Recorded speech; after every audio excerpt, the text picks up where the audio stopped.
Hello friends, आज हम पढ़ेंगे क्लास 12 मैथमेटिक्स। टॉपिक है हमारा ऑब्जेक्ट या मैट्रिक्स। क्वेश्चन नंबर है हमारा 12, सेकेंड इसका पार्ट है। स्टार्ट करते हैं सॉल्व करना। क्वेश्चन कह रहा है यदि सिद्ध कीजिए कि ऑब्जेक्ट ए जो मैट्रिक्स दी गई है, ऑब्जेक्ट दिया गया है 3x3 क्रम का है, एक विषम सममित ऑब्जेक्ट है। विषम सममित ऑब्जेक्ट हमने पढ़ा है क्या होता है। विषम सममित ऑब्जेक्ट कि यदि कोई एक ऐसी स्क्वायर मैट्रिक्स हो, क्या हो, स्क्वायर मैट्रिक्स या ऑब्जेक्ट जो क्या हो, जिसका ट्रांसपोज करने पर वो माइनस ए के इक्वल आ जाए, या माइनस गुना या -1 इस प्रकार से ए के आ जाए, किसके, स्वयं मैट्रिक्स ए के आ जाए यदि माइनस का और मल्टीप्लाई कर दिया जाए। ये होता हमारा कौन सा मैट्रिक्स, विषम सममित ऑब्जेक्ट। ठीक, तो इसका सॉल्यूशन करते हैं हम।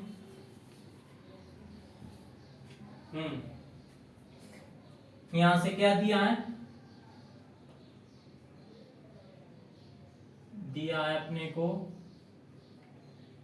ए इज इक्वल टू कितना है, 0 1 -1 -1 0 1 1 -1 और 0। क्लियर, ये दिया गया है। हमें सिद्ध क्या करना है, यहां से हमें सिद्ध करना है। क्या सिद्ध करना है, यहां से हमें सिद्ध करना है ए क्या होना चाहिए, जो मैट्रिक्स दी गई हो विषम सममित ऑब्जेक्ट हो। क्या होनी चाहिए, विषम सममित ऑब्जेक्ट। तो विषम सममित ऑब्जेक्ट क्या होता है, यहां से विषम सममित ऑब्जेक्ट क्या होनी चाहिए, जो मैट्रिक्स दी गई है वो मैट्रिक्स हमारी विषम सममित ऑब्जेक्ट होनी चाहिए। विषम सममित ऑब्जेक्ट होती है ए का ट्रांसपोज इक्वल टू -ए। क्लियर, किसी स्क्वायर मैट्रिक्स का ट्रांसपोज करने पर क्या आ जाए, माइनस स्वयं के मैट्रिक्स के बराबर आ जाए, वही हमारी क्या होती है, विषम सममित ऑब्जेक्ट। हमें कुल मिला के ये सिद्ध करना, उसने ये ना दे के हमें उसकी क्या दे दी है, नाम दे दिया है। ठीक, अब इसका प्रूफ करते हैं। तो जो हमारी मैट्रिक्स दी गई है इसका क्या निकाल लें हम, ट्रांसपोज निकाल लें, किसका, मैट्रिक्स का। तो यदि यहां से क्या ले लें हम, यहां से ले लें LHS लेने पर। ये हम इसलिए कर रहे हैं, आप डायरेक्ट भी कर सकते हैं, इसलिए कर रहे हैं ताकि हमने जो इसके प्रीवियस क्वेश्चन सॉल्व किए हैं वो इसी टॉपिक से या इसी प्रकार से सॉल्व किए हैं, तो आपको कंफ्यूजन ना हो, इस वजह से हम इस प्रकार से क्या कर रहे हैं, सॉल्व कर रहे हैं। ठीक, तो यहां से कितना हो जाएगा, जब LHS लेंगे तो LHS क्या है, ए ट्रांसपोज, कितना है, ए ट्रांसपोज। अब ए की वैल्यू कितनी दी गई है, ये दी गई है 3x3 की, तो यहां से 0 1 -1 -1 0 1 1 -1 और 0। फिर इसका क्या निकाल देना है, ट्रांसपोज। ठीक, ट्रांसपोज हमने क्या किया, ए की वैल्यू रखी और उसका ट्रांसपोज निकाला।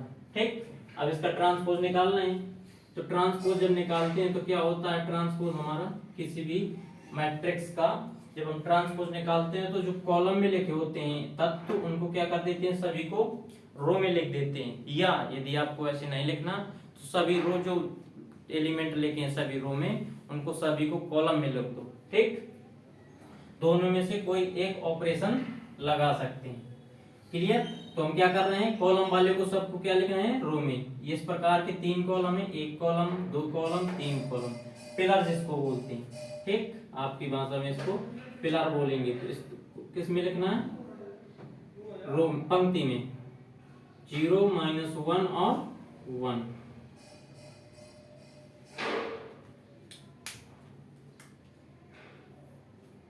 0 -1 और 1। ठीक, क्या किया, इसको हमने रो में लिखा, फिर 1 0 -1 -1 1 और 0, ये हो गया हमारा ट्रांसपोज।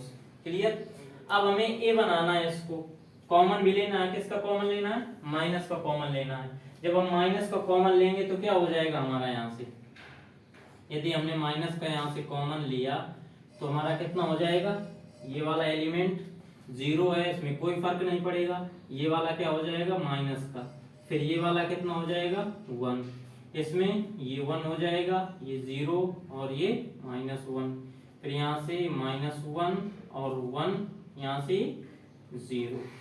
क्लियर।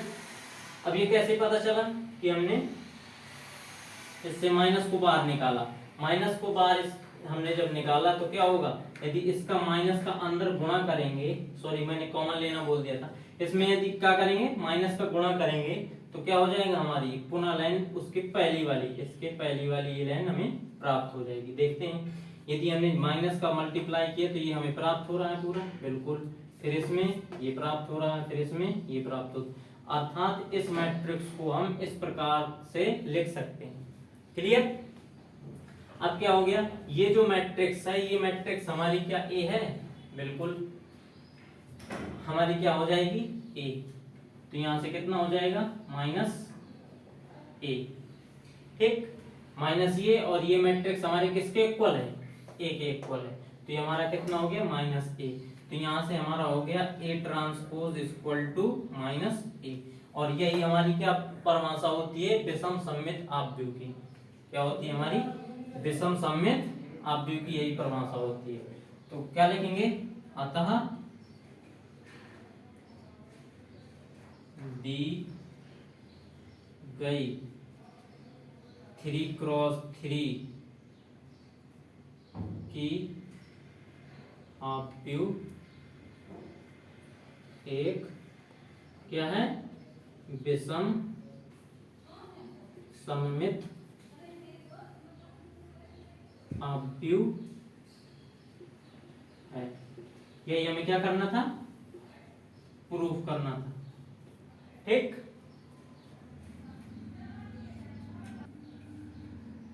ये हो गया अपना, ये हमारा क्या आया था, अपने ने ये सॉल्व कर लिया। यदि आपने यहाँ LHS लिया तो इसको हम क्या करेंगे, ये हमारा किसके इक्वल हो जाएगा, हमें ये प्रूव करना था, तो ये RHS, इसको RHS भी आप लिख सकते हैं, ना लिखें तो कोई भी दिक्कत नहीं होगी, ठीक है। तो हमें यही प्रूव करना था। सो फ्रेंड्स, उम्मीद है आपको लेक्चर समझ में आया होगा। यदि लेक्चर समझ में आया हो तो लाइक करें, शेयर करें, कमेंट करें और सब्सक्राइब करें। कमेंट करके जरूर बताएं कि आपको लेक्चर कैसा लगा। Thank you.